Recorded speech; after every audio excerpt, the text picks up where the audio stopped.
Millions of people watch long Photoshop tutorials just to make one passport photo. You do not need Photoshop, you do not need an app, and you do not need a Photoshop. In 2026, you can make a fully compliant passport or visa photo at home, free, right in your browser. Here is exactly how, step by step. First, take the shot properly, because no tool can fix a bad photo. Stand about a meter from a plain light wall, face a window so the light on your face is soft and even, and use your phone's rear camera, not the selfie camera, because the quality is much better. Neutral face, eyes open, mouth closed. Second, crop it to the exact size your country needs.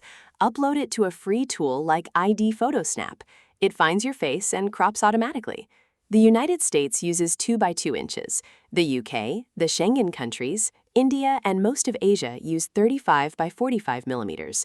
The tool sizes your head correctly inside that frame. Third, the background. For most countries, the tool gives you a clean, even background automatically. There is one important exception. For a United States passport or visa in 2026, the background must be real. So take that photo against an actual white wall and only crop it. Do not replace the background digitally for a US photo. Fourth, and this is where people fail in 2026, do not edit your face.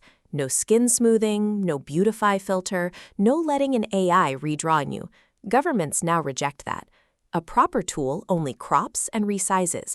It never changes how you actually look. Fifth, export the print-ready file.